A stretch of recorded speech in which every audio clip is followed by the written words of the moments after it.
My friends, the time has come. I'm putting the link in the chat. Should be there. I will see you in 5 minutes. We're going to be going through 2 Samuel, it's chapter 16. Hopefully you'll come and join me, okay? I'll see you in 5 minutes.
Hello, everyone. Oh, good morning. Great to see Yoav. I'm so sad that as we're getting ready and that music's playing, that no one can see you clapping and bobbing along. He is a second away from dancing. Like he's about to bring instruments into it. Next time, there's going to be a full drum kit. I'm sure of it. Good to see everyone. Sandy, we haven't seen you in quite a while, I feel. So great to have you out again. Yeah, and you won't see me next week again either because I'm scheduled to work on Thursday, but the week after I should be around. Awesome. This is a good group of people. We got Matt again out in Seattle making his balloon animals and creatures. Oh, I think I stole for half a second. Good to see you, Matt. How you doing? I'm doing good. Yeah, it's been a good time. Good season. I got chosen to be a director for next year's plays. That has happened in the past week, past little bit. So I'm very excited about that. It's going to require a bunch of effort. It's going to be a Shakespeare play, 12th night.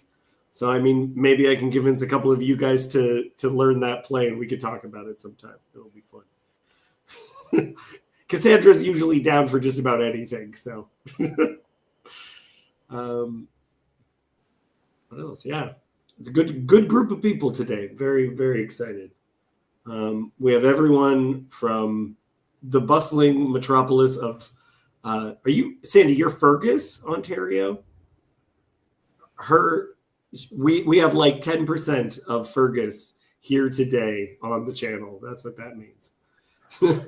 Then Tel Aviv to California. I think we're doing pretty good for covering the globe right now. Does anyone have any announcements? Perhaps a short presentation they'd like to do at the start of today's conversation? No? Okay.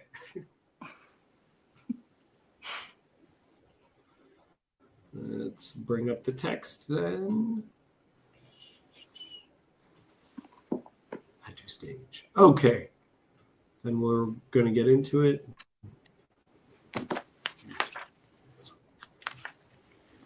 Okay, let's get into the text. Dawn, good morning. Yoav, good evening. Cassandra, would you be so good as to give us a read?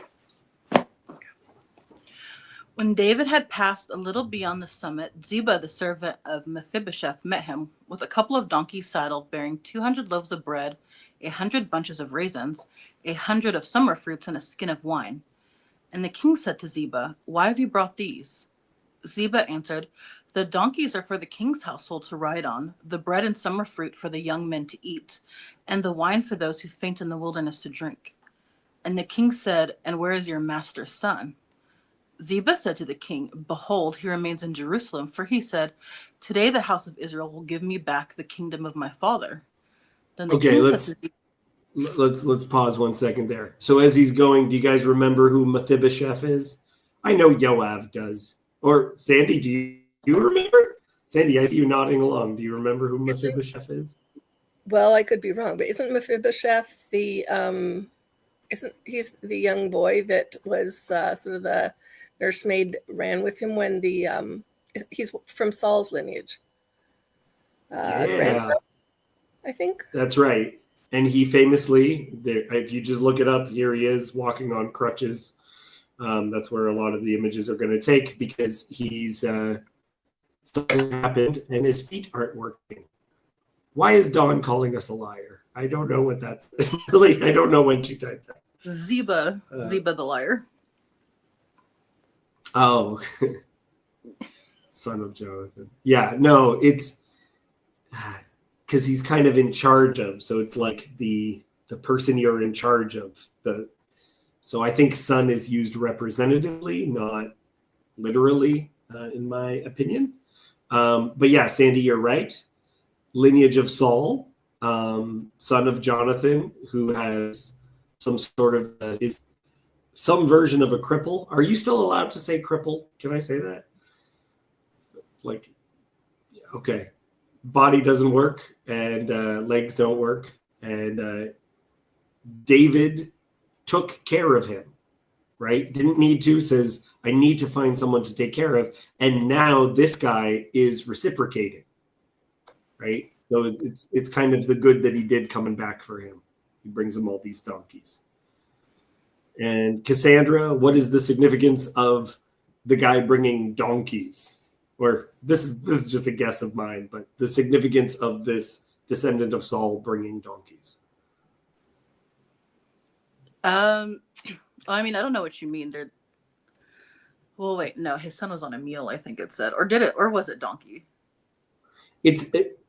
I don't know if there's any significance in this, but when Saul is made king, he's searching for the donkey, the donkeys, and now the descendant is bringing him all this stuff, and he's bringing them with a herd of donkeys. And then I don't know if it's my translation, but it said Absalom, I think, was on a mule, but I don't know if that could also be a donkey or if it was specifically a mule. Oh, that's interesting. Huh. Because I mean, maybe this is going too far into the text, but a donkey is a much more stubborn animal. We talked about this. Like a horse became the thing that you would ride into battle with because you can control their spirit a lot better. Whereas a donkey, they have too much of a mind of their own. Yeah, as far as I remember, the sons of the king always rode on mules. Earlier in the story and later in the story. Okay. Yeah, because donkeys have the advantage of being able to carry more. That's right, I believe. I don't think it's the same animal. It's several thousands of evolution and genetical engineering. So isn't mule like mule a crossbreed between donkey and horse? Yeah, mule is a donkey and a horse together. Yes, but the donkey is not the same donkey and the horse is not the same horse. That's right, yeah. So much breeding have gone since then that but generally speaking, yes, a mule is the crossbreed. Yeah. I'm sure people have seen before. You guys have seen the image of what a banana looked like before agriculture?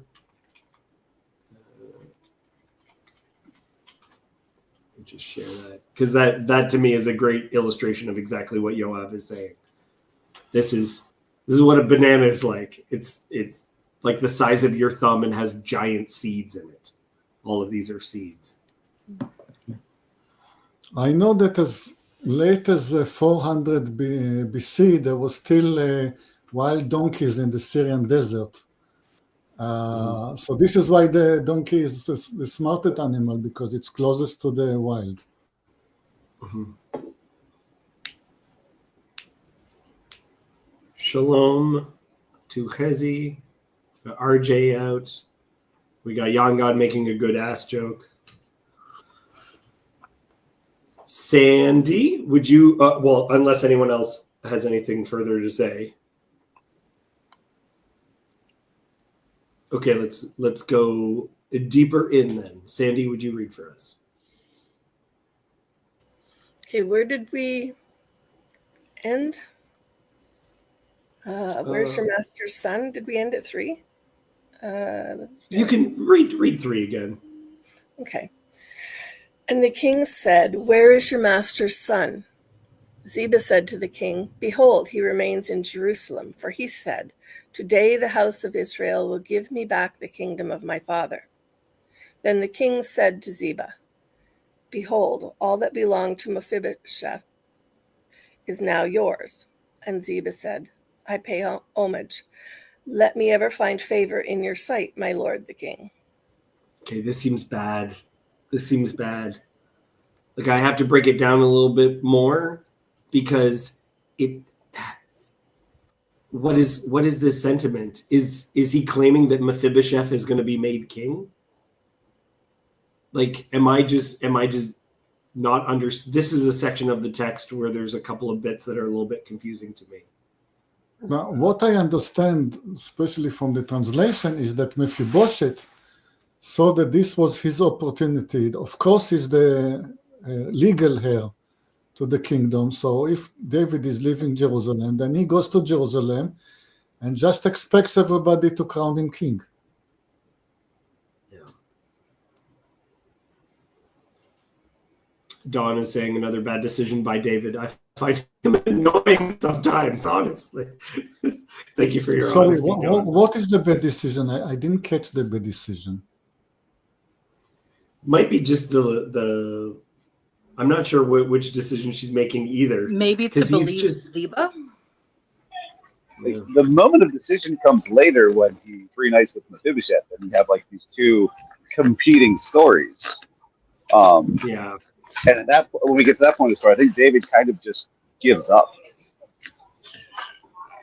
Like it's sort of this indication that like he's not everything that his son Solomon, the eighth one's able to divide the truth from two competing parties. Sort of like a gap in David's skill sets, or a lack of his willingness to sort it out. So that's really good. I'm losing the thread. What are the contradicting stories that David is facing?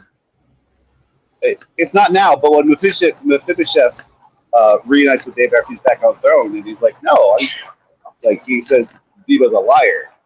And I think David ends up just splitting the difference, be like, you get half, he gets half. Okay. So that will be later. Okay.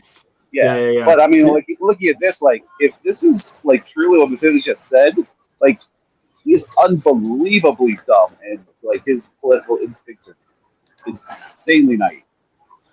Now there's another element to this, which is fascinating too, which is that this guy, Mephibosheth, someone is going to appear and say, the kingdom of Saul did this horrible thing to us, and we demand justice. And Mephibosheth is going to get killed for something that the house of Saul did. So David has kind of promised to take care of this guy, but his ending is tragic. He kind of gets swallowed up in the stuff that took place in 1 Samuel. Like people are going to, we're so many years past that, but there's going to be some people who come forward and say, no, Saul owes us and we demand it of his kids. Does he end up on the spike? Does Mephibosheth end up on the spikes at the end? I thought that was sort of like a story out of the sequence. We will get there, but I'm pretty sure he's going to be, not today, but he will be he'll be executed. Like it's pretty brutal. I was gonna say, like, I kind of feel like Mephibosheth's roll no story is like David's one shining gives David, like, see, I told the truth to Jonathan when I said I'd spare his house. He has a descendant. Yeah. I still don't see any bad decision from David. He's not in a position to conduct a thorough investigation, and everything is reversible. I mean, Ziba was first a free man, or was his own man, and then Ziba was assigned to Mephibosheth by David, and now he's reversing it. He said to Ziba, "You're again your own free man." Can be reversed again. Mm-hmm. He's just acting on what he knows at the moment, because it's a reversible decision. Why not make it? Yeah, no, he's acting on the information as available. But one of the things that Solomon is able to do is act in a way that causes the truth to emerge from the parties' interactions. That's like a deeper skill set Solomon has that David doesn't. Okay, it's saying,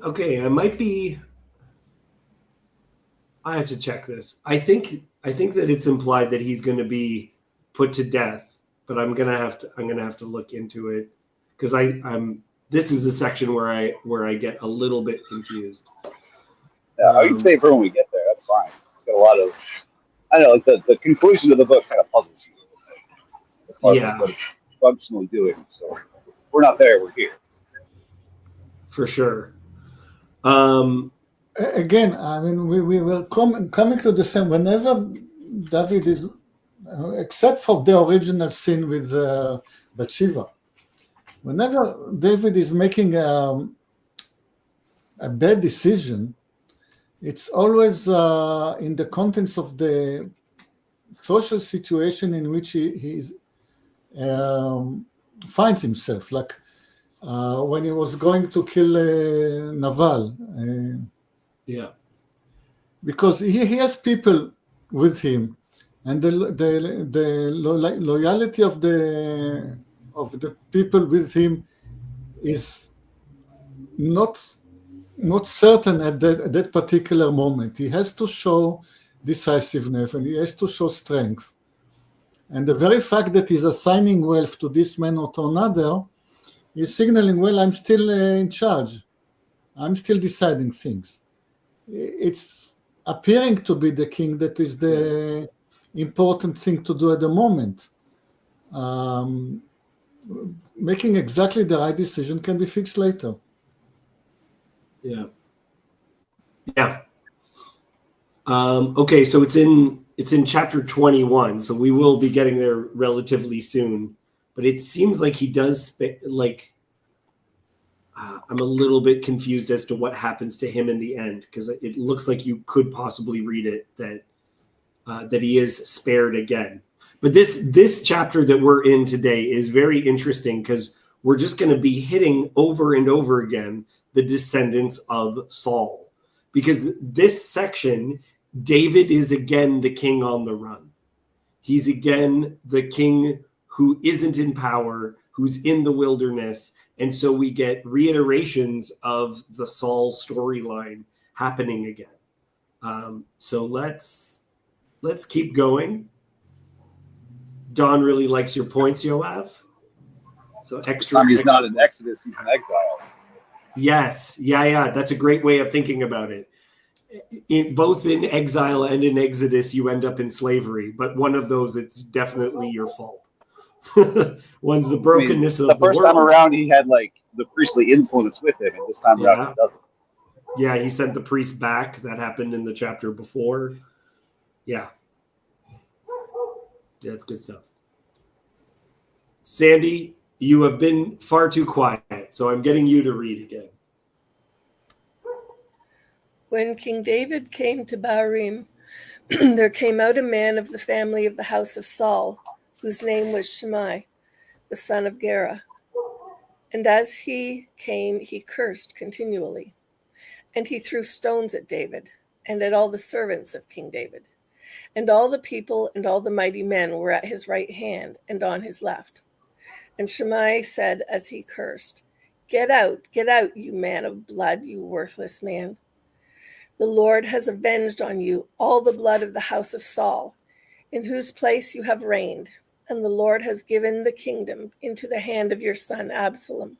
See, your evil is on you, for you are a man of blood. Okay, pause there.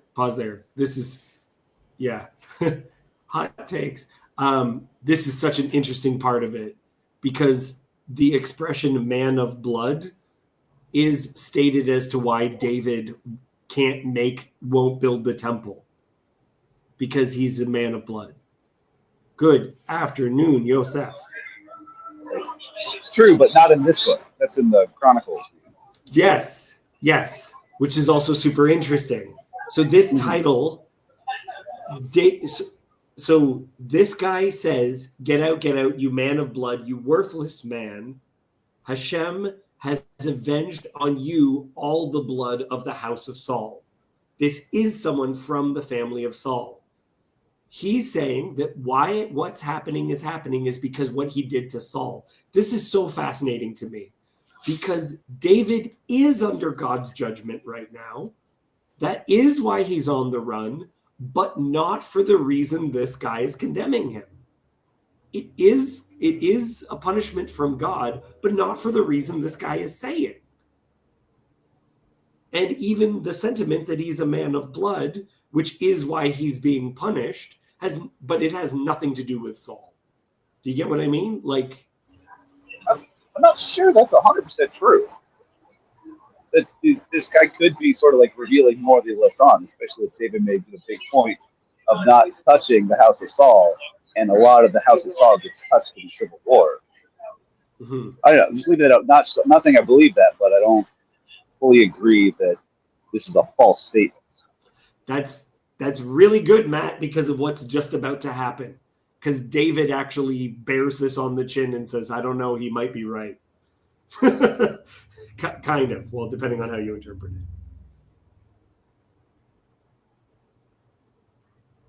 Yoav, would you like to tell us?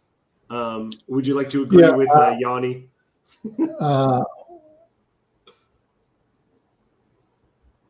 What Shimei doesn't know is that all the bloodletting was the initiative of Yoav, not of David.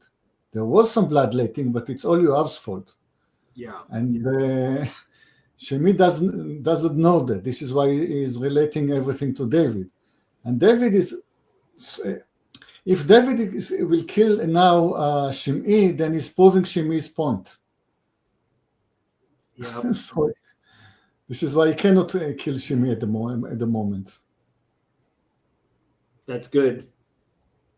That's very good. Yeah, But also, especially Joab acts as an agent of the king and is not reprimanded by the king.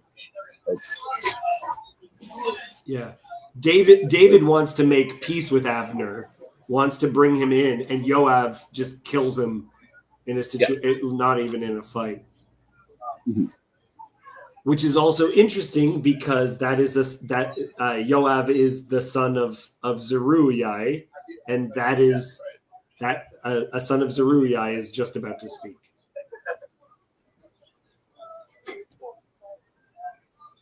Cassandra or Sandy, do you have anything else you would like to throw on? No. Okay. Cassandra, would you read for us now?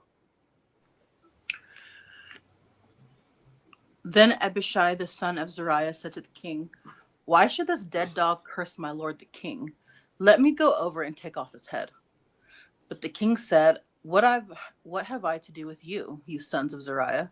If he is cursing because the Lord has said to him, Curse David, who then shall say, Why have you done so? And David said to Abishai and to all his servants, Behold, my own son seeks my life. How much more now may this Benjamite? Leave him alone and let him curse, for the Lord has told him to. It may be that the Lord will look on the wrong done to me, and that the Lord will repay me with good for his cursing today. So David and his men went on the road, while Shimei went along on the hillside opposite him, and cursed as he went, and threw stones at him and flung dust. This is strong. This is very strong, the image of it. Okay, David is answering the right answer to Shimei. He doesn't say that Abishai was behaving wrongly. He says it's the sons of Tzuriah that I had enough of. And he's hinting into the fact that it all comes from the sons of Tzuriah and not his, but he's not saying so. He just, whoever knows the story will understand. Yeah. Well, it also interesting, he doesn't say, what do I to do with you, you son of Zeruiah? He says sons, which includes Yoav, who's the one who did the wicked thing. So So it's giving its answer without without giving the answer. Yeah. Don, there are worse things to throw. Yeah. It made me think a little, because Abishai did this before. When they went into Saul's camp, he was also like ready to kill him. With the dead dog language too. This is his favorite insult. He likes to call people a dead dog or a dog's head. Yeah, he's very ready to fight. And just for like this moment here, it just made me think a little bit about like when Peter cuts off the ear of the guard. Yeah. When they come to arrest you, like he's very ready to defend and to fight. Yeah. This level, okay, Yanni is saying something that I'm thinking is very interesting. The idea that I don't think David has wants at this point in his life. David's life is basically on autopilot at this point. There's an interesting idea as to, we were talking for the past 2 weeks that Absalom knows he's going to become king at some point, just not now, right? And there's like a judgment placed on Absalom because he's acting too quickly. Like there's an impatience, and David bears this curse because it's like that old expression, like wait and see. Like we're gonna the bit with the radish farmer who breaks his leg training the horses. You know, the good news, bad news. We'll see that story if you guys know it from is it Taoism? Okay, Yoav's nodding. He knows the story. So it's like David has done enough things. You don't know in the story how the story is going to end. You're in it. You're in the present. He's not going to know until time goes on as to whether or not this guy is fully right, which is why I was saying what Matt was saying was true, is because David is trying to figure that out. Is this part of why he's cursed? Is he bearing a curse? What is going on?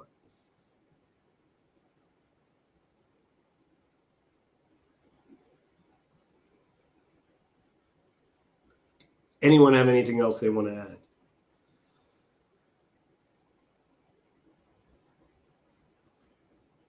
Okay. Sandy, would you continue reading at End of the King?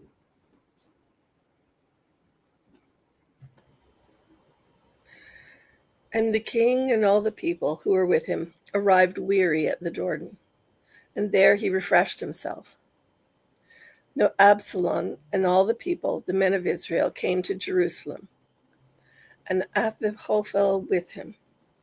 When Hushai the Archite, David's friend, came to Absalom, Hushai said to Absalom, "Long live the king! Long live the king!" And Absalom said to Hushai, "Is this your loyalty to your friend? Why did you not go with your friend?" And Hushai said to Absalom, "No, for whom the Lord and this people and all the men of Israel have chosen, his I will be, and with him I will remain." And again, whom should I serve? Should it not be his son, as I have served your father? So I will serve you. This business, guys. Do you trust this guy? What do you think? No. Sandy is immediately on the no side. These are the bits of political intrigue. Who are we under now? Oh, I promise I'll be as loyal to you as I was to your father before you. Okay.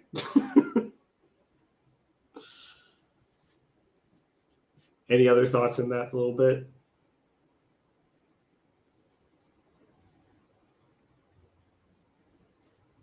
Okay, Cassandra, continue. Finish us off. Then Absalom said to Ahithophel, "Give your counsel. What shall we do?" Ahithophel said to Absalom, "Go into your father's concubines, whom he has left to keep house, and all Israel will hear that you have made yourself a stench to your father, and the hands of all who are with you will be strengthened." So they pitched a tent for Absalom on the roof, and Absalom went into his father's concubines in the sight of all Israel. Now in those days the counsel that Ahithophel gave was as if one consulted the word of God. So was all the counsel of Ahithophel esteemed, both by David and by Absalom. Okay. This is so. The idea that he actually pitches a tent on the roof, like it's a public showcase. This is so awkward. Like, you know what's happening there. It's making a public spectacle of the fact that he's having sex with the concubines. And they pitch the tent of Absalom on the roof. Why is it on the roof?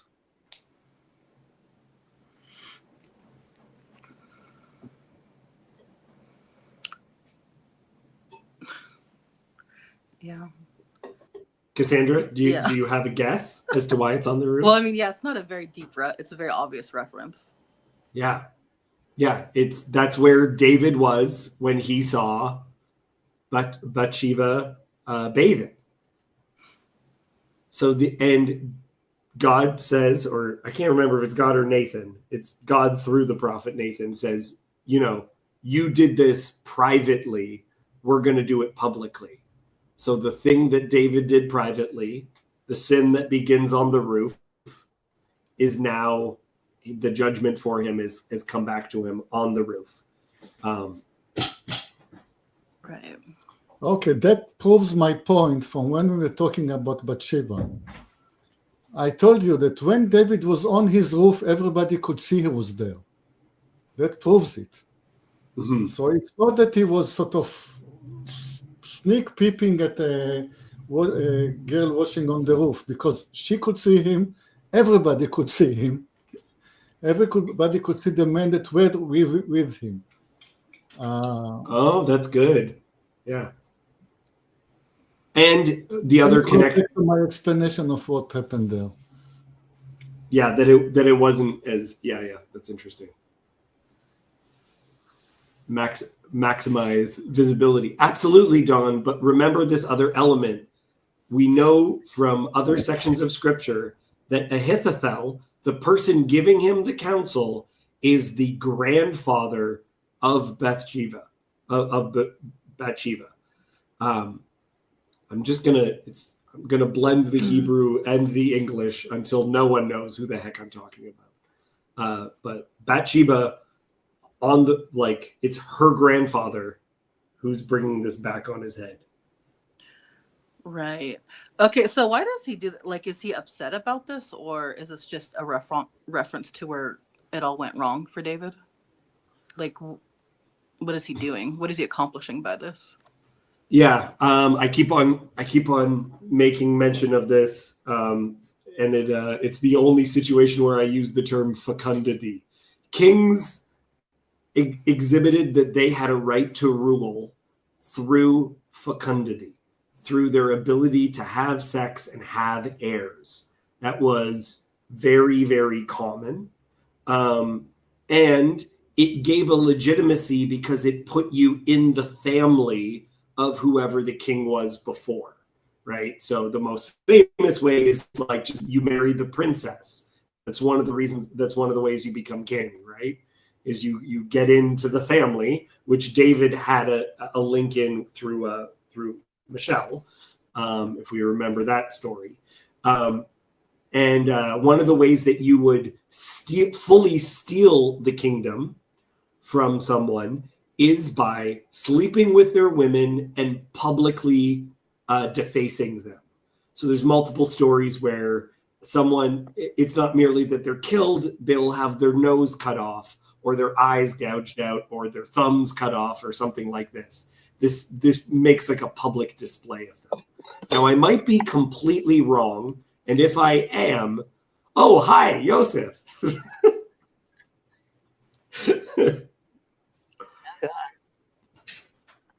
Yeah, so I would say that that's part of why he is sleeping with the concubines. It's to say he's fully in power, fully over the house, and that these people who used to be David's are now Absalom's. In the same way, if you remember in the Bathsheba story, it says all of Saul's wives were given to David. It's again like this handing over of the former kingdom. I might add that there's something a little also here that why does there's a question of like, why is this necessary, in the sense of like, it seems like people are supporting Absalom, David's on the run. Like, why does he need to do another step, and especially like this drastic step? And it might have to do with that ambiguity you just had earlier with Hushai, which is, it's clear that people's loyalties are shifting. Actually, in this whole chapter, right? People's loyalties are clearly shifting right now. And this sort of step is a irreversible one, right? Like there's no more possibility of shifts. Like once this happens, there's no taking this back. In a way that everything else could be undone up to this point so far. I would say there's a lot of other really interesting stuff going on here. So there's parallels here. Well, I'd say there's an anti-parallel here with this taking up the tent and setting it up before the eyes of Israel. That's language from the end of Exodus when when Moses takes the tent of meeting out of the encampment, because God no longer is dwelling within them, right? It's using that same language. Wouldn't that also be the language of David setting up the tent for the ark on the roof? It's not used there, Okay. it's not used there, interestingly. But this seems to be like a contrastive to that. Like Yeah. it is before the eyes of Israel, but like in some way, it is also kind of acknowledging an authority or a new authority, but it's kind of like with the moral affect being flipped. The other thing that's happening here that it seems to be using language from is when remember when Amnon was debating like what to do about his sister or half sister, whatever their relationship is, complicated relationship to Tamar, right? Yonadav gives him advice, and it's this same kind of language. Let me give you some advice. So there seems to be a parallel because this chapter, one of the questions is, how does this link to David's sin? And the end of the chapter is much clearer. The beginning of the chapter, it's not so clear how it links to his sin, but the end of the chapter, obviously, with the setting up on the roof, they get this Amnon connection with the advice, the Achitophel being Tamar's grandfather. The end is really kind of, this is clearly being connected. I would go back. I think Matt had a good point to you earlier before I got here, which was when you said it's weird that Shimi is saying all of this is happening because what you did to Saul. It's actually not what he says. If you read what he says, like specifically, he doesn't quite say that. You might think he was implying that. It's not what he says. And if you read it as a complete chapter, not as chunks, there's parallels between what he just did to the inheritance of Mephibosheth, giving it to Tziva, and like in some way, like he's re-involving himself in the Saul's story in a way that he now has to get called out, and that could have been overlooked, perhaps. Like his sins, if he was, whatever they might be, he might have been able to repent for them, atone for them. But because he is feeling guilty about other things, it is bringing up this other set of guilt he has over Saul and over Jonathan, right? And all this other stuff is coming up, and he no longer is as confident in his ability to kind of reconcile, maybe repent even, right? He doesn't feel like he has that ability, and he's on the run almost from his own past here. I mean, that's the best way to describe this chapter. Now, it's a cool chapter, right? Because like it's just like you could see this being what do you call it? There's almost something like Chasseur's like tales about this, right? Where like you just have like people meeting each other kind of as a series, but they're not disconnected, and their stories are all kind of weaving together. But it's sometimes hard to see that, especially so I've just warned not to treat it as chunks, but to see how all of these lines are coming together. Yeah, it's one story. Just repeat, and the connection with the Benjaminites definitely within there.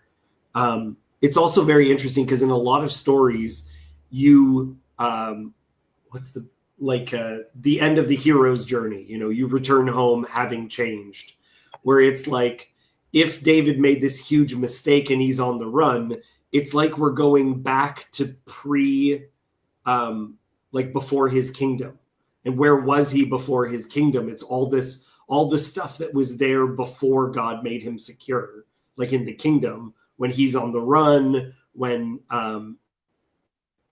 he's doing things and trying to balance how he's treating the sons of Benjamin and all these other things. It's like this chapter is an undoing of everything that was done. It's like everything that established him, he's becoming disestablished, and that's to undo those things. Could be read in those terms too. Yeah, and there is one other really important reference we need to remember from chapter 12 in the curse that Natan gave, or whatever, the punishment that Natan says is going to happen to him. He says, thus said Hashem, here I am, I will bring about before you evil from your own house, from your house, and I will take your wives before your eyes and give them to your neighbor or companion, and he will lie with your wives before before the eyes of the sun. Because you have done this in secret, I will do this before all of Israel and before the sun. Right. So like this is that very, very literal comeuppance in a sense that Achitophel might be aware of. Actually, I mean, part of his advice might be like, you should fulfill this verse. But You always get in trouble when you think that this verse is about you. I'll just say that. You think so? Is that Yep. always a problem? Okay. People are asking about the stench to your father, about that turn of phrase. I'm looking for it. What? Oh, Kini Vashta. Yeah, I mean, it means to kind of to rot, or to it's used it's used in Exodus, and I think at the end of Genesis too, when the Egyptians find the Jews kind of abhorrent, right? As this kind of They become a stench. Get rid of them. Right. They disgust you. Yeah. There's also there's a it's interesting because it sounds the same, but if the aleph wasn't there, which is kind of the silent letter, it could mean that you embarrassed your father, and yivashta, right? So there's kind of an interesting there as a wordplay there, probably about you've embarrassed him, and you've the stench. And there's also this interesting parallel here that just occurred to me, which is when Reuven moves the bed or the tent of his father in order to either sleep or do something with Bilhah, right, with one of his father's concubines / wives, right? And there, like, Reuven loses like the birthright over that, and there's a kind of this similar idea of like nivashta tavicha, that you've caused him this sort of abhorrent embarrassment. I don't know, something in there. I have a wild guess, as I always do. Quoting the parable of the grape of the vineyard, ויקב לעשות ענבים ויעש באושים.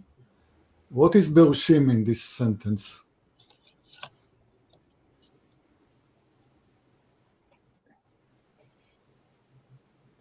These are grapes that are not sour.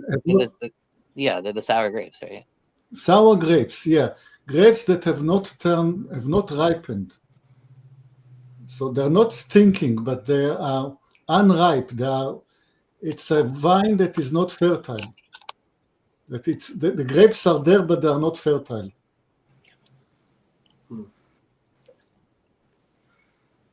Adam is really liking the connection with Reuben losing his birthright.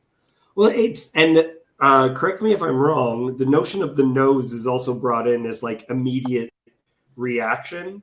The idea in Hebrew of God is slow to anger literally is that he's long in nose.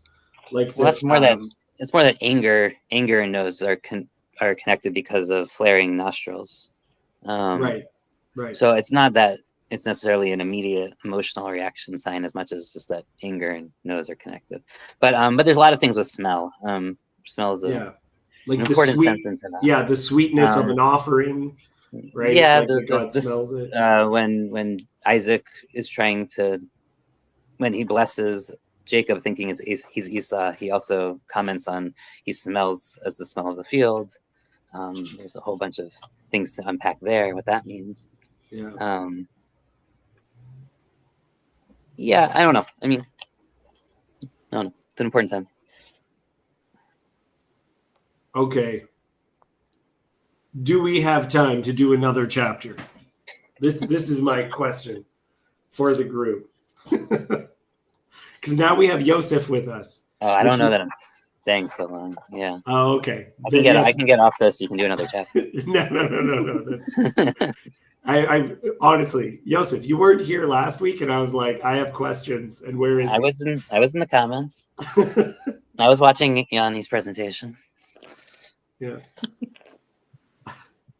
Yeah, I will hop off for now, but I am listening, and if I feel like I need to jump in again, I will. Yeah. Okay, let's continue on. I think we got a little bit more time. Are we going to finish this whole chapter? Who knows? Maybe I'll leave everyone on a cliffhanger. We went into Matt's pocket, which was fun. that's some fun cinematography.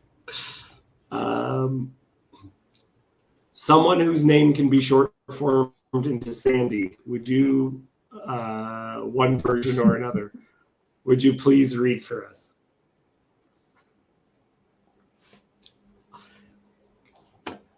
Cassandra went on mute, so Sandy, that's you. Okay. Moreover, Ahithophel said to Absalom, "Let me choose 12,000 men, and I will rise and pursue David tonight. I will come upon him while he's weary and discouraged and throw him into a panic, and all the people who are with him will flee. I will strike down only the king, and I will bring all the people back to you as a bride comes home to her husband. You seek the life of only one man, and all the people will be at peace." And the advice seemed right in the eyes of Absalom and all the elders of Israel. Okay, pause. What is this one? Septuagint Hebrew, back to you. Like the return of the whole is the man whom you seek. Okay. Think about who's talking. Yeah, I like what Yanni's saying. Ahithophel is a poet, confirmed. I will come back to you. I will bring all the people back to you as a bride comes home to her husband. Right? This, to me, is this connection of something has been done to a groom that is the beginning of this story. So linking it to like bringing a woman back. Yeah. Yeah.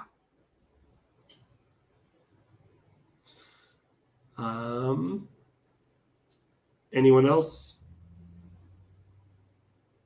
Cassandra has stepped out for a second, then that's you, Sandy. Well, unless Matt, did you have anything you wanted to add in there? No. Cool. Cassandra, now that I see you, you can start reading verse 5. Then Absalom said, "Call Hushai the Archite also, and let us hear what he has to say." And when Hushai came to Absalom, Absalom said to him, "Thus has Ahithophel spoken. Shall we do as he says? If not, you speak." Then Hushai said to Absalom, "This time the counsel that Ahithophel has given is not good." Hushai said, "You know that your father and his men are mighty men, and that they are enraged like a bear robbed of her cubs in the field. Besides, your father is expert in war. He will not spend the night with the people. Behold, even now he has hidden himself in one of the pits or in some other place. And as soon as some of the people fall at the first attack, whoever hears it will say, 'There has been slaughter among the people who follow Absalom.' Then even the valiant men whose heart is like the heart of a lion will utterly melt with fear. For all Israel knows that your father is a mighty man, and that those who are with him are valiant men."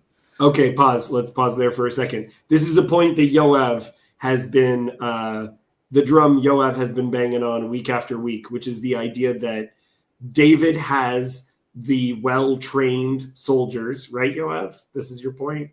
He has the well-trained soldiers, whereas like the young people, so they're very excited, but they don't have the experience as the people that David has on his side. But there's a secondary thing that is very important about the term mighty men, which is we have lists of the mighty men of David, who are like the people who are especially renowned as David's mighty men. And in one of those lists of David's mighty men is Uriah the Hittite. So this reference to, but he has the mighty men is again a connection to the story of Bathsheba and Uriah. Because one of his mighty men isn't there anymore, and that would be Uriah.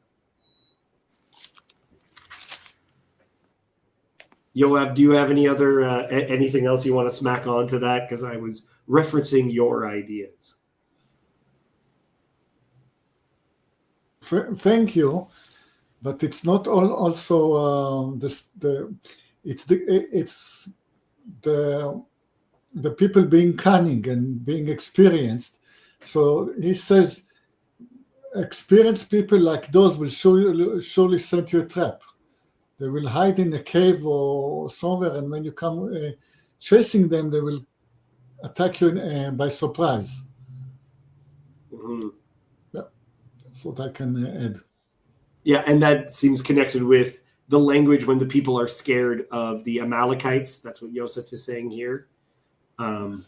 Right? The mighty men is also connected with that. Sometimes connected with giants, but we're not going there, even though I just made passing mention of it. I like this joke that he knows David could go into Arnold Schwarzenegger in Predator mode. That's when he turns invisible. It's good. Okay.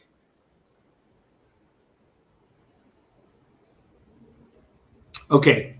Sandy, read for us starting in verse 10. Then even the valiant men, whose heart is like the heart of a lion, will utterly melt with fear.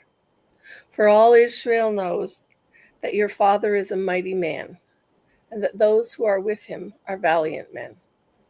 But my counsel is that all Israel be gathered to you, from Dan to Beersheba, as the sand by the sea for multitude, and that you go to battle in person.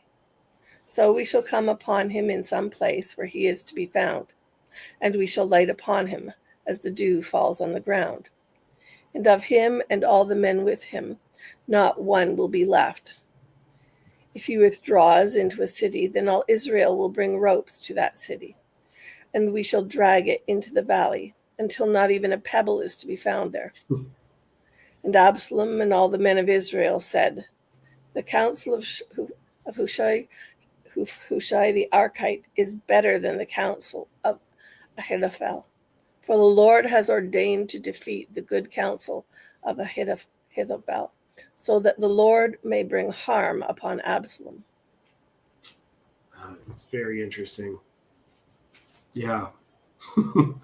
This is the bit of advice that we were talking about last week, especially with Michael. He was coming on and talking about this stuff. God is working into little bits of advice, who's going to follow what, because depending on what you follow, it's your downfall.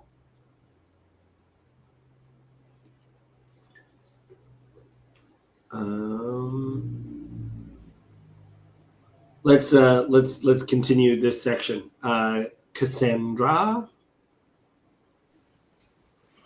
Then Hushai said to Zadok and Abiathar the priests, thus and so Ahithophel counseled Absalom and the elders of Israel, and all thus and so have I counseled. Now therefore send quickly and tell David, do not stay tonight at the fords of the wilderness, but by all means pass over, lest the king and all the people who are with him be swallowed up. Now Jonathan and Ahimaaz were waiting at Enrogel. A female servant was to go and tell them, and they were to go and tell King David, for they were not to be seen entering the city.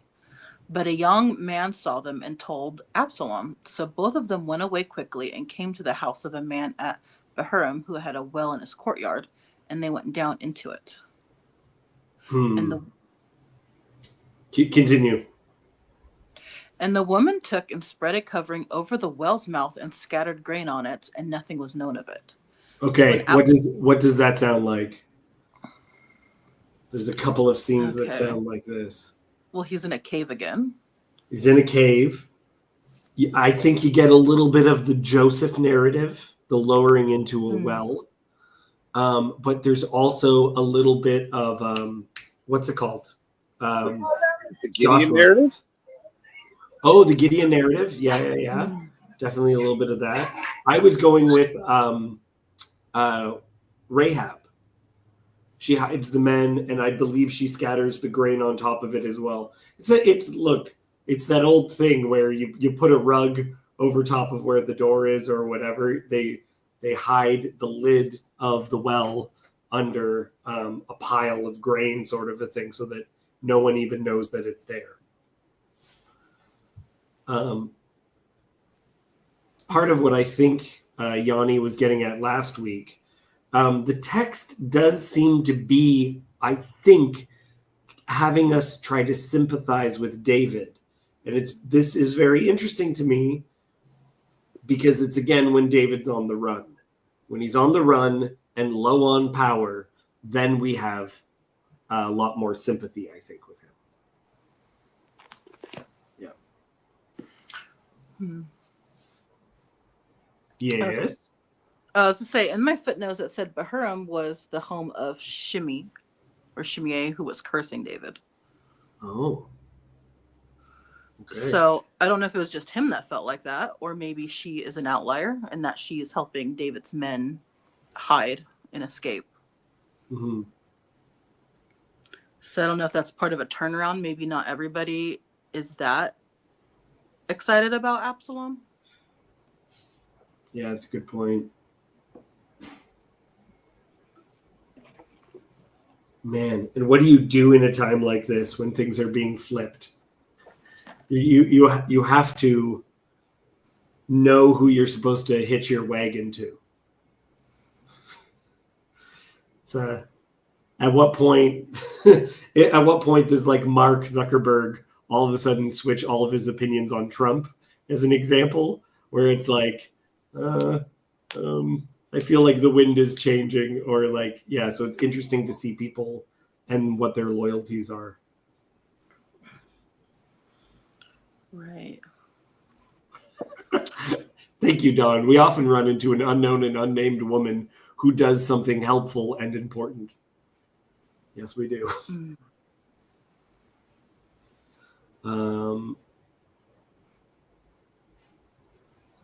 Cassandra, you finish this paragraph and then I'll get Sandy to read.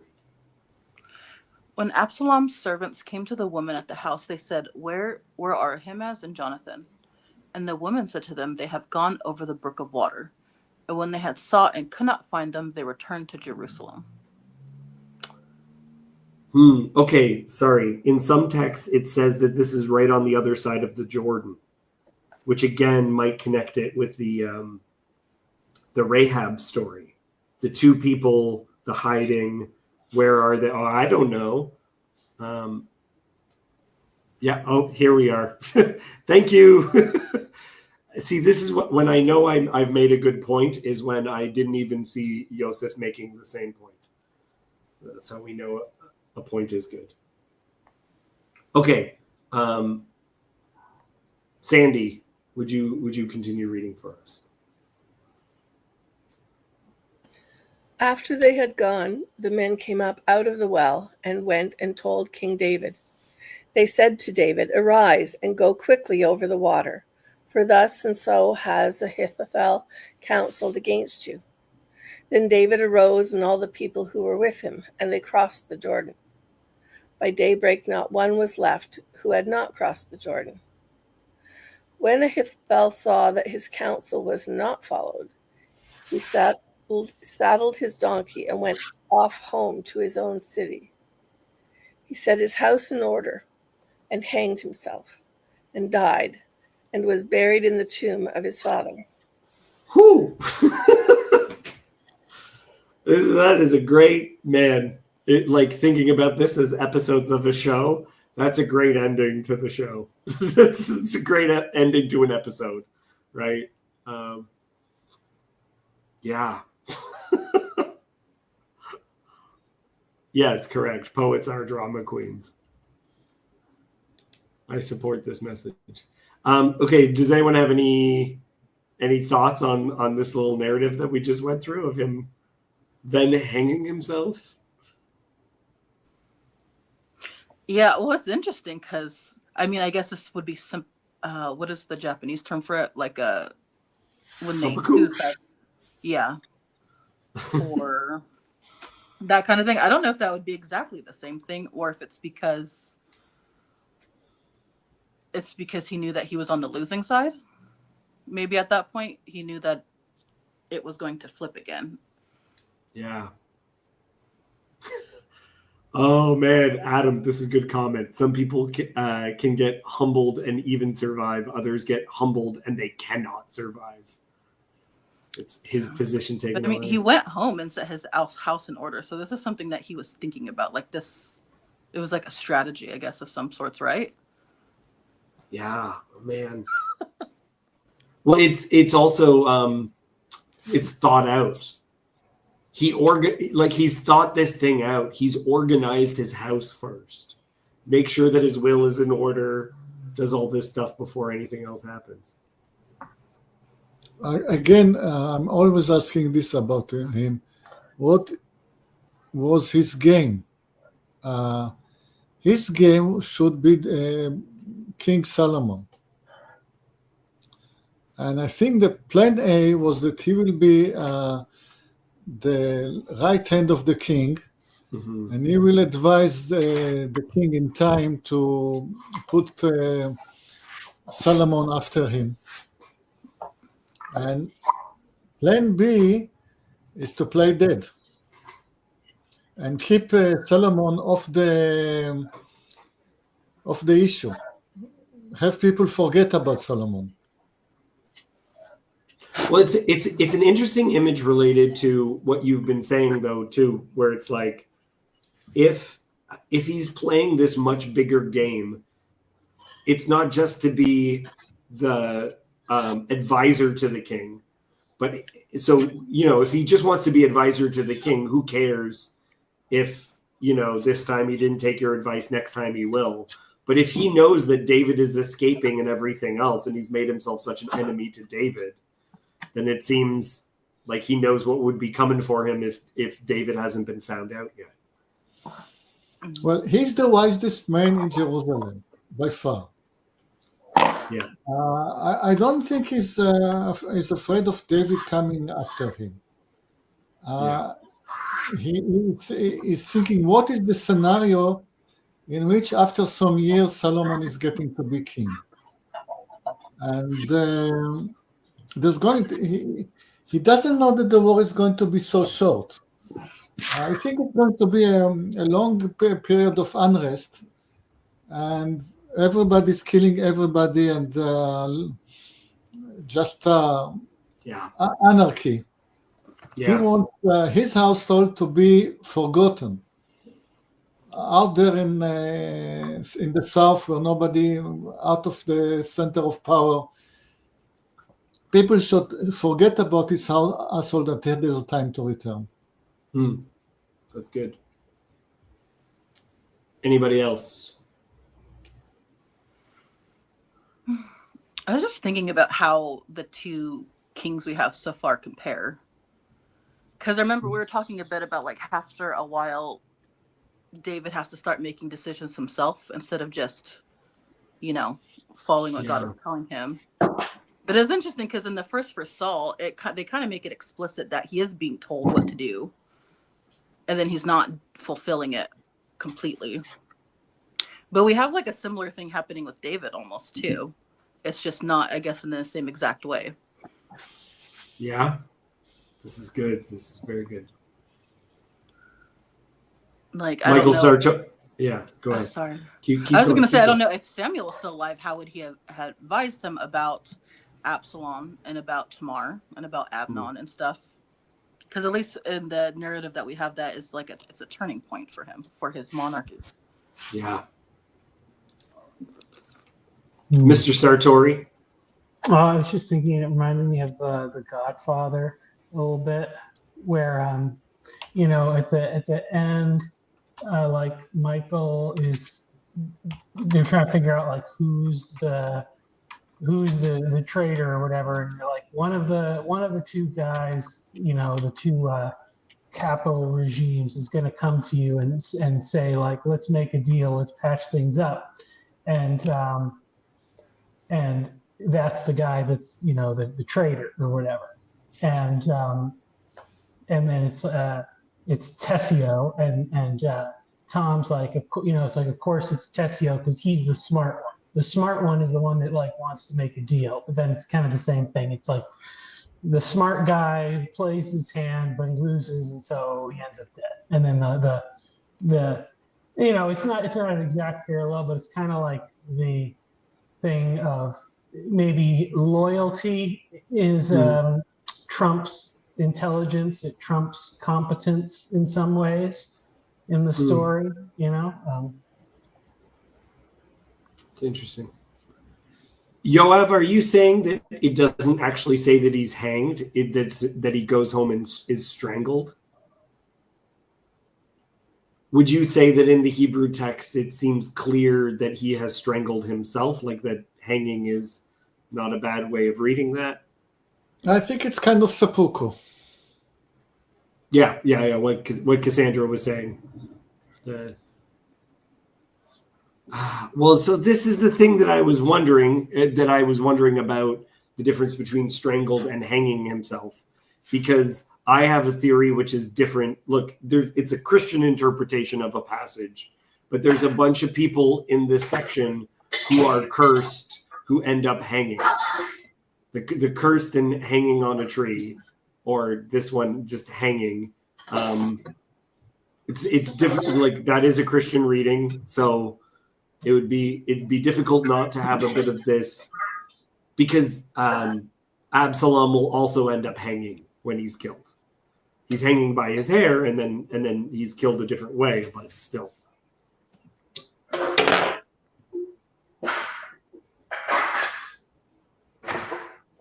Michael, I'm going to put you on mute. Okay. You just wave and I'll let you talk again. Matt, do you have any thoughts? I know we just went through a bunch of material. Sorry, I had to diffuse a situation where the eyes on a flamingo were not cute enough compared to his sister's dog, so I've been out of it. It was real, got real hairy here for a minute. That's good. I will say one thing. I think just on the comparison of kings we have now with the third claimant for rule, an interesting sort of like continuum from Saul, the one who's reluctant to rule, to David, the one who has this internal sense of the right to rule, but is waiting for the right time, the moment, waiting to receive rather than take it. And now you have somebody on the overly aggressive, seizing power for himself. It's interesting with three different models for how to get power. Yeah, that's good. It's very good. Sandy, were you trying to get something in? Okay. Okay, cool. All right, I want to finish this chapter before we go. So let's go back to the text. And Sandy, read us this little paragraph. Then David came to Mahanaim, and Absalom crossed the Jordan with all the men of Israel. Now Absalom had set Amasa over the army instead of Joab. Amasa was the son of a man named Ithra, the Ishmaelite, who had married Abigail, the daughter of Nahash, sister of Zeruiah, Joab's mother. And Israel and Absalom encamped in the land of Gilead. When David came to Mahanaim, Shoei the son of Nahash from Rabbah of the Ammonites, and Machir the son of Amiel from Lodebar, and Barzillai, Gilead from Mogilim, brought beds, basins, and earthen vessels, wheat, barley, flour, parched grain, beans, and lentils, honey and curds and sheep and cheese from the herd, for David and the people with him to eat. For they said, the people are hungry, weary, and thirsty in the wilderness. Okay. I could see that Yoav was getting excited about something. Yeah. The snakes. It's always the snakes that. I'm so glad. I'm so glad. I threw this the first time I mentioned it. I was like, I don't know how people are going to respond to it. And I'm delighted, Yoav, that now you can't stop. Snakes in the wilderness. It just proves that it was a very common name. Probably has to do something with prosperity, but could, yeah, and it could just be like a smith, like someone who worked in bronze. Could be. Yeah. Yeah, but so many interesting names there. I just love it. Yeah. But of the Ammonites, it's a very, man, this section, it's just, yeah. Sorry, Yosef is making sure that we know no hanging here. This is strangulation.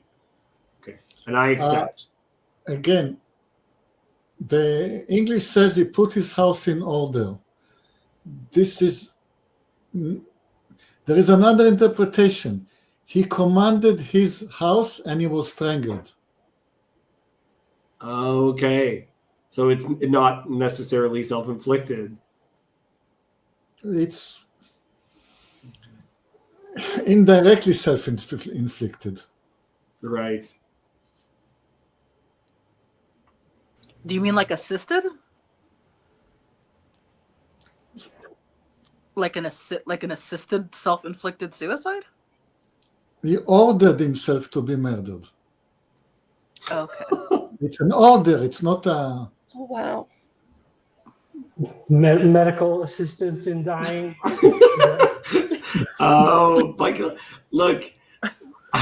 I love when Michael is ready with a joke. He has like a little smirk to That himself. shouldn't be a joke, but I mean, No. it should, but it's just goes to show it's not a foreign concept to human culture. Yeah. And that is also, that's very interesting too, because that's the death of Saul. Yeah. Right. Saul Yeah. orders the man next to him to put him out of his misery. Yeah. Yeah, it's a common thing for losers. I mean, I guess, well, because some of these cultures too, Yeah. then you never know when not dying is going to be worse than dying. Or a fast death is better than a slow death. So Right. you gotta right. you don't want to take your chances always. It's like a face-saving, honor-restoring measure. You've been so humiliated, there's nothing you do to make up for it. There's no point in doing anything else. Yeah, man. Yeah, and people use the language of seppuku, so that's like both Yoav and Cassandra bring that up. Yeah, does this give him honor by him being murdered? There seems like there's a thing in some places where, like, if you live too long past when you should, it's a problem. Like in Yeah. some places, maybe the older generation might isolate themselves or off themselves in a way because of like there's not enough food or something like that. Like I don't know, like an old lion prides the old lions always go off by themselves because they've lived past their contribution to the group. And in some places Yeah. it seems like, or if you can't be the king's counselor or something better, where does he have to go now? Yeah. Oh, this is interesting. Also, if he still had so much contempt for David because of Bathsheba, why would he give David the satisfaction of killing him if he knows that the tide is turning? Strangled himself. Yoav, you're saying it's an assisted strangling, so could still be by him. Okay, sorry, go ahead, Yoav.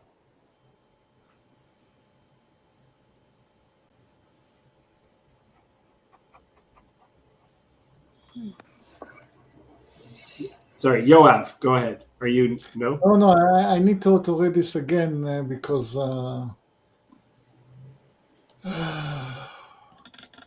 Vayechanak. No. Why is Yechanak self-inflicted?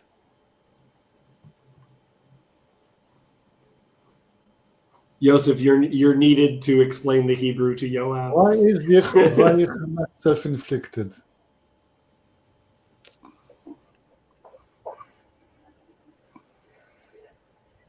Okay.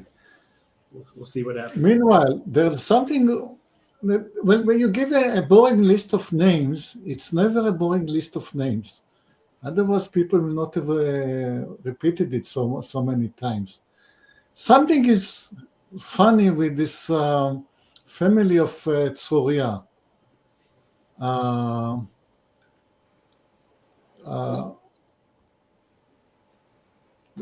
the Amasa, the son. If you can you go over the when you mentioned Tzroya, Yoav's mother? Okay. That was all the way. Yeah. So the son of a man named Ithra, the Ishmaelite, who married Abigail, the daughter of Nachash. No, he didn't marry her. He didn't marry her. Why Ishmaelite? Amasa Itra the Israelite. Itra the Israelite. He came to Abigail, daughter of Nachash. He didn't marry her. He came to her. I think that they were not into marriage in Yoav's family. I don't know what's going on. Interesting.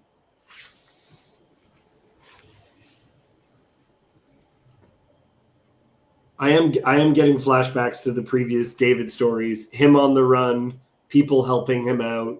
And some of these names are even names that we've heard before, right? Abigail and Nahash and all that stuff. Yeah, interesting. So this Yoav's family was I mean, you can write a play just about his family even before David was born. Yeah. Oh, yeah. For sure. Well, and they're incredible warriors too, right? Like swift as a gazelle. They're willing to do incredible feats of bravery. And not the kind of family to settle down.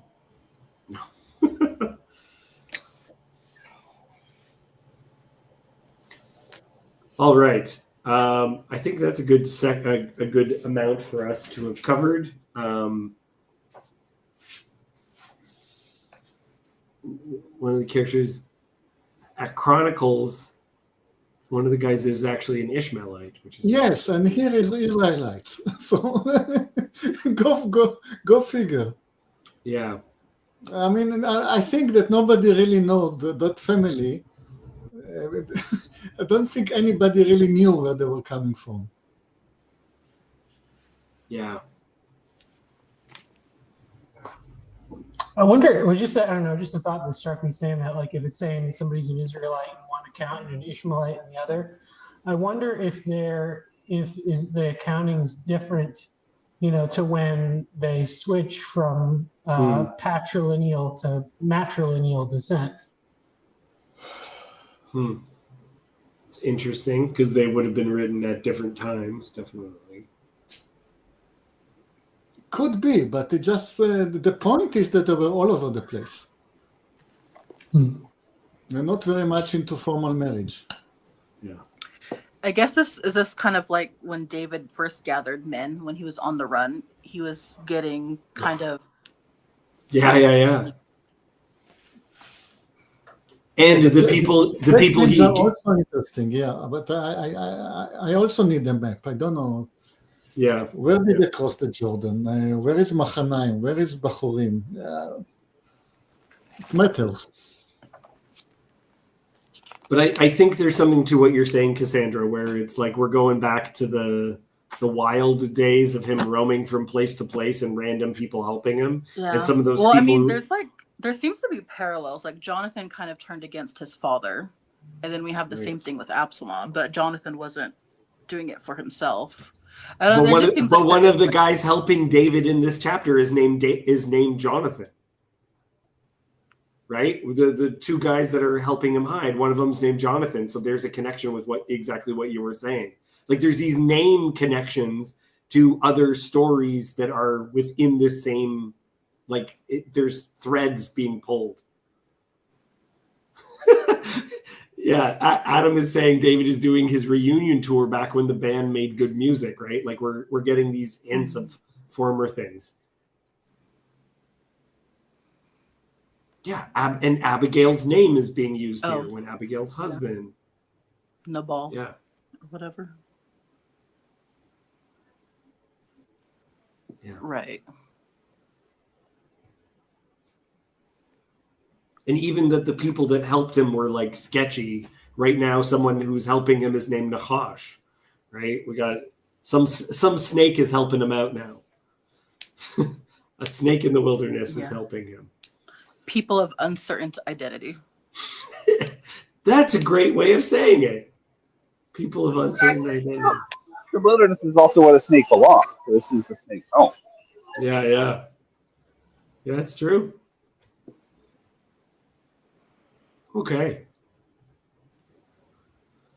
I think this was an excellent conversation today. Thank you everyone for coming out. Does anyone have any last things? Sandy, do you have anything last that you want to say?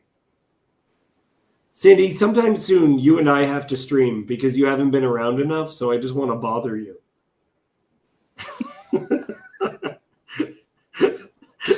Can't wait to see the title on that one.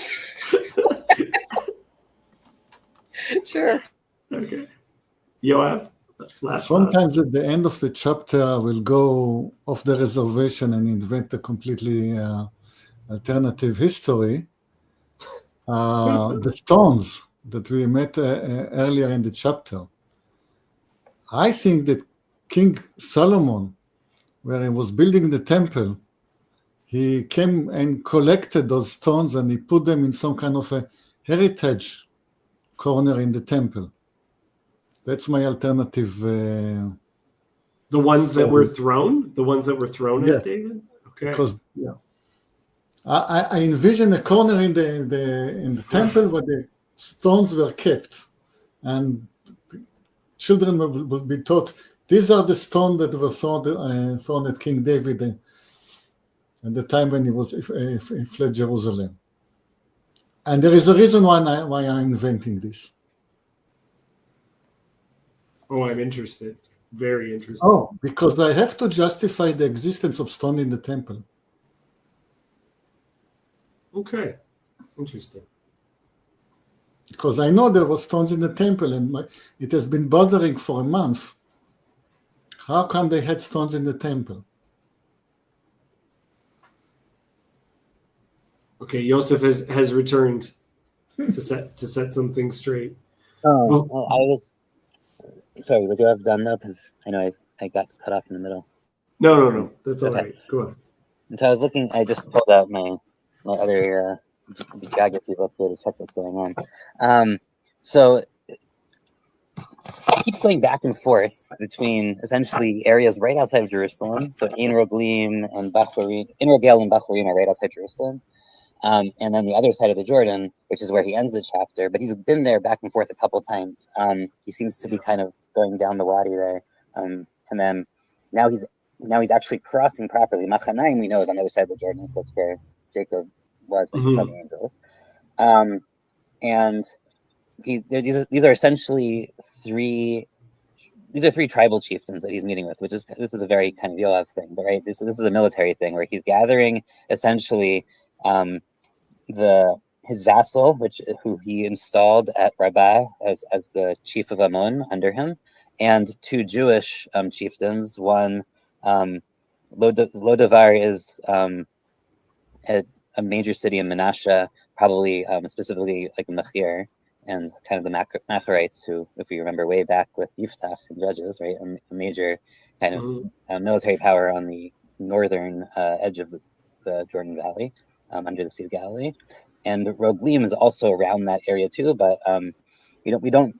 It's Gilad, right? So we don't know. Gilad is not Menashe. It's or is it Menashe or Gad? But it's one of the other tribes of the other side of the Jordan. So he's basically gathered his allies on the other side now, which may be right. Like before, Achitofel's advice was, "Hey, I can take 12,000 men, and we can end this here and now." When he's like still near Jerusalem, but now that he's gotten to the other side of the Jordan River and he's gathered his allies with support and troops and food, now that's not going to be the same battle anymore. Right? So this is really strategic. Well, that's interesting. Yeah, it's making it into a bigger thing. Yeah. Oh, that really gives it a sense. Thank you for that. Gives a sense of the importance of the two counselors, because it's so close right now as to like how quickly David could be dispatched versus like how easy or how hard this is. That's interesting. And which also makes it interesting that Achitophel gives up when he does, right? Like he somehow sees that once his advice isn't taken, that his side is going to lose and he's going to die, and he might as well commit suicide. But like everyone else, I think, doesn't have that foresight. Like in some ways, and his death, as I mentioned, like is taking language from the Book of Judges about death and burial, especially Gidon. It's almost the same description as Gidon's death.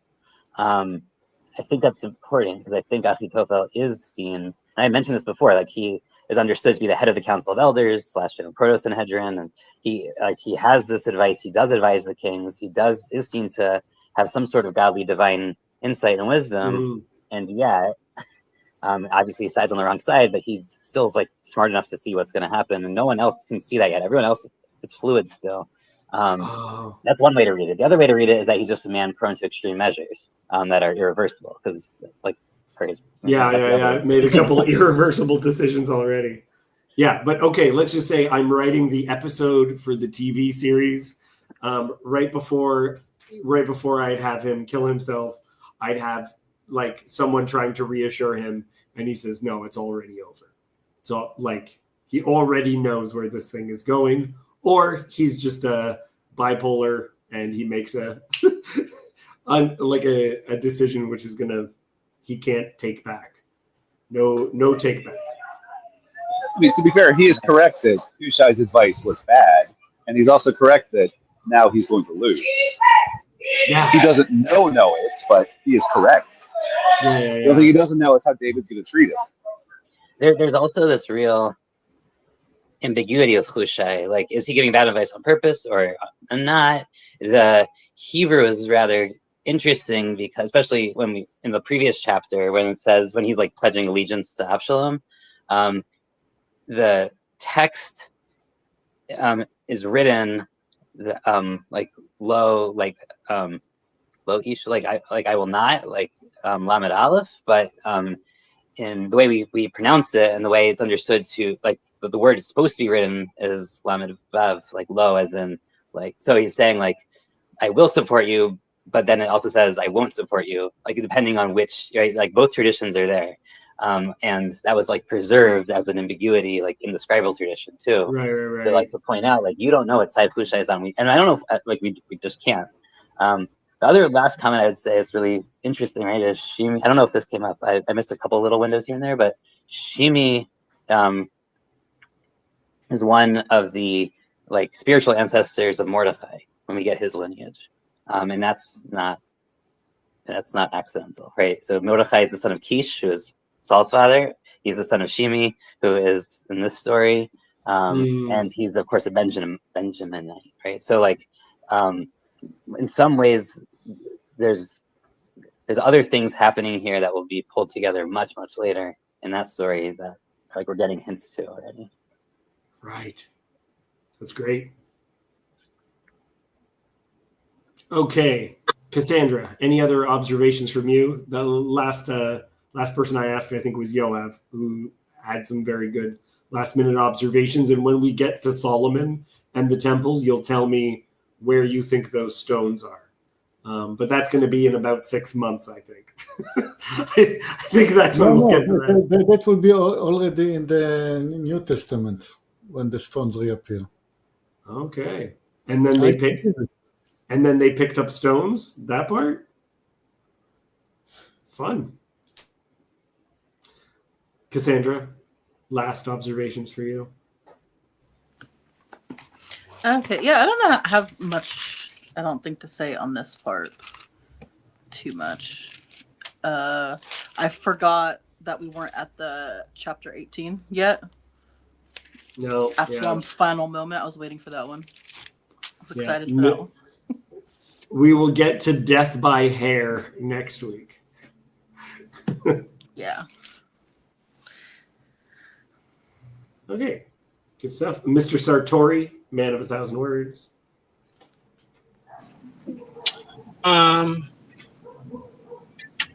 thought the only other thought I had, just kind of in the general sense with like David kind of running away and being cowardly and all this stuff is, there's this element where like God works through our weakness, and like, if you think about Samson, like he was really strong, but his greatest power didn't come until he got to the end of his strength, and then he had to like put his life in God's hands. And I think that's kind of a little bit of just like the overall theme of the thing. Like Mhm. God, God makes winners out of losers a lot of times. So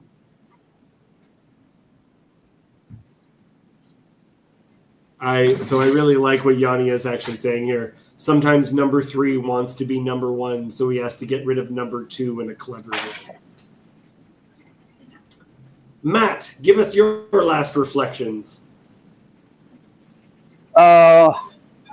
My last reflections was just looking at the last couple verses of the chapter. It was really kind of resonant for me of Psalm 23, but reading Psalm 23 in this context is a bit more, I don't know, melancholy. Like particularly like phrases like "He prepares a table before me in the presence of my enemies," and bringing the beds, the food, and stuff like that.